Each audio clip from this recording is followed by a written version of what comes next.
ئاوازی ژنان نەغمەی ئازادی بەرزتر و بەهێزتر بووە.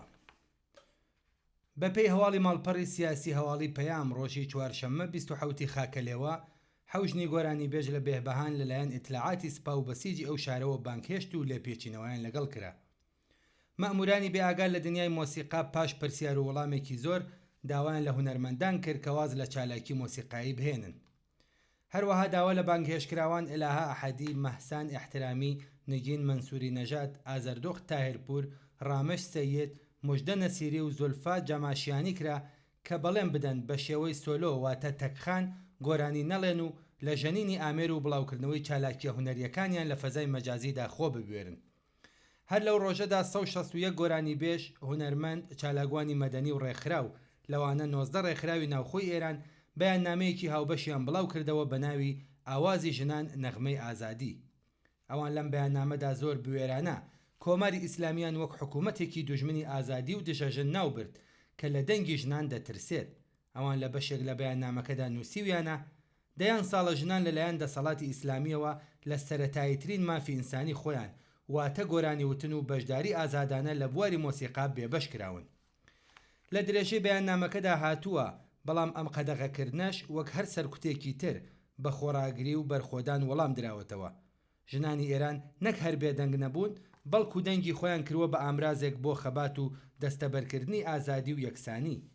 دوای خەتڵی حکوومەتی ژینا ئەمینی و دەستپێکی شۆڕشی ژن ژیان ئازادی، ژنە گۆرانی بێژەکان لە سێبەر و پەناو پاسارەکان هاتوونەتە دەرەوە و لە ناو زانکۆکان، شەقامەکان، مترۆ و شوێنەگشتیەکانی دیکە و هەروەها لە تۆڕە کۆمەڵایەتیەکاندا دەنگی ناڕەزایەتی و بەرخۆدانیان بەرزتر لە هەمیشە لە مێژووی خەبات و خۆراگریدا تۆمار کردووە. واژۆکارانی بەیاننامەکە لە بەشێکی کۆتاییدا نووسیویانە سەرکوتکردنی گۆرانی وتنی ژنان تاوانێکە دژی هونەر و ئازادی بەیان، پێشێلکردنی مافەکانی مرۆڤ و توندوتیژیەکی ئاشکرایە لە دژی ژنان.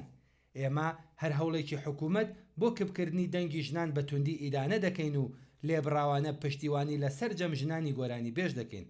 ئەوان هەر لەم بەشەدا داوایان لە هەڵسوڕاوانی بزوتنەوە خەباتکار و کۆمەڵایەتیەکان، ئازادی خوازانی ناوخۆ و دەرەوە، نووسەران، هونەرمەندان و ڕۆژنامە نووسان کردووەکە پشتیوانی بکەن لە گۆرانی وتنی ژنان و خەباتی ژنان لە پێناو ئازادی ئاواز و گۆرانی، هەروەک چۆن خەبات لە دژی حیجابی زۆرەملێ سیمای ژنی ئێرانی و تەنانەت خەڵکی ئێرانی لە جیهاندا گۆڕی، ئازادی دەنگ و ئاوازی ژنانیش دەبێت ببێتە بزوتنەوەیەکی جیهانی. کۆماری ئیسلامی هەرکە لە ڕێبەندانی 1357دا بەدەسەڵات گەیشت بە زەبری زۆر گۆرانی وتنی ژنانی بە شێوەی سۆلۆ و هونەرنواندنی مۆسیقارە ژنەکانی لە بەردەم پیاواندا قەدەغە کرد. لەگەڵ سەقامگیربوون و بەهێزتربوونی ئەم سنووردارکردنە بوو بە یاسا و وەزارەتی ئێرشاد بە پشتبەستن بەو یاسایە دەستی کرد بە بانگهێشتکردن و لێپێچینەوە لە هونەرمەندانی ژن و چالاکی مۆسیقای بەپێی شەرع لێ قەدەغەکردن و تەنانەت هەندێک جار ژنانی هونەرمەند دەست بەسەر و زیندانی کران. بەهۆی ئەم سیاسەتە کۆنەپەرستانەوە هەموو ژنە هونەرمەندە ناسراوەکان یان لە ئێران چوونە دەرەوە یان بێدەنگیان هەڵبژارد. ئەم ڕژیمە دژەژنە بە درێژایی 46 ساڵ دەسەڵاتدارەتی خۆی بەردەوام هەوڵی داوە ڕێگری بکات لە گەشەی مۆسیقا و پەروەردەی ژنانی گۆرانی بێژ و مۆسیقار. ئەم ئاستەنگ و سنووردارکردانە لە هەندێک بواردا لە دژی پیاوانی مۆسیقاریش بەڕێوە چووە، بەڵام هونەرمەندان و بەتایبەت ژمارەیەک لە گۆرانی بێژە ژنەکان تەسلیم نەبوون. ئەوان لە ناوخۆدا مانەوە و کاریان لەسەر پەروەردەکردنی هونەرمەندان و گۆرانی بێژانی ژن کرد و کۆنسەرتی ژێرزەمینیان بەڕێوە برد. لە دنیای مۆسیقادا ژنانی دەنگخۆش و مۆسیقار لە ژێر کاریگەری نەریتی پیاوسالاریدا لەگەڵ گەلێک ئاستەنگ و بربەست بەرەوڕوو بوونەتەوە. لەم ڕۆوە ئەم بوارە بەردەوام مەیدانی خەبات دژی پیاوسالاری بووە. لە ئاکامی ئەم خەباتەدا ڕۆژی 28 مارسی 2008 بۆنەیەک بە ناوی ڕۆژی جیهانی مۆسیقای ژنان پێک هاتوو بە ڕۆژمێری بۆنەکان زیاد کرا. ژنان و پیاوانی مۆسیقار و ئازادی خواز لەو کاتەوە لە پێناو لابردنی بربەستەکان و بەتایبەت بربەستەکانی بەردەم ژنان خەبات و تێکۆشانیان کردووە. ئەم خەبات و تێکۆشانە لە حکوومەتێکی وەک کۆماری ئیسلامیدا قوڵتر بووە و بەتایبەتی لە کاتی ئاخێزی شۆڕژگێڕانەی ژن ژیان ئازادی و دوای ئەو ئاخێزەش بربڵاوتر و هەمەلایەنەتر بووە. ژنان و پیاوانی ئازادی خواست مۆسیقایان خسووەتە خزمەت خەباتی شۆڕژگێڕانە، ئازادی خوازانە و دژ بە ڕژیم و بەهاکەشیان داوە. تۆماجی ساڵحی و مەهدی یێراحی، شروێنی حاجیپور، عمادی قەویدڵ، محمودی میرزایی و سامانی یاسین هونەرمەندانی جەماوەری و ئازادی خواست زۆر بوێرانە بەرگریان لە پۆشینی جلوبەرگی ئازاد و لەوەش زیاتر لە ئاخێزی شۆڕژگێڕانەی ژینا کرد و بۆ ماوەیەک لە زیندان دامانەوە. ڕژینی کۆنەپەرستی ئیسلامی تەنانەت هەوڵیدا توماج لە سێدارە بدات تا ببێتە وانەیەک بۆ هونەرمەندە ئازادی خوازەکانی دیکە، بەڵام ناڕزایەتیە بەربڵاوەکان لە ناوخۆ و دەرەوەی ئێران ئەم دەرفەت و مەجالەی پێنەدا. چەند گۆرانی بێژێکی ژن کەڵکیان لەو هەلومەرجەنوێیە وەرگرت بۆ ئەوەی مافە پێشێلکراوەکانیان زیندوو بکەنەوە.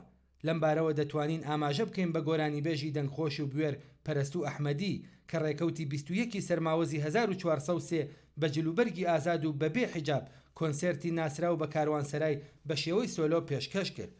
پەرستوو لە کۆنسێرتی کاروانسەرادا گۆرانی ماچمکەی بە هاوڕێتی ئەحسانی بەیرەقدار، سوهەیلی فەقێنەسیری، ئەمینی تاهیری و ئەمیر عەلی پیرنیا پێشکەش کرد.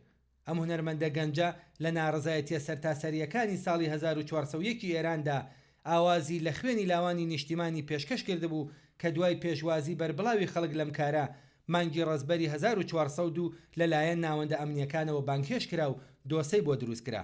کۆماری ئیسلامی ئەم ڕۆژانە سەرکوت و لەوانە سەرکوتی هونەرمەندانی ژنی لە ناوخۆدا چڕتر کردووە بۆ ئەوەی تەسلیمبوونی سەرشۆڕانەی خۆی لە بەرامبەر ئیمپەریالیزمی ئەمریکادا دابپۆشێت. بەڵام لەم بوارەشدا سەرکەوتوو نەبووە و ئەم ڕۆژانە ئاوازی ژنان نەغمەی ئازادی بەرزتر و بەهێزتر بووە.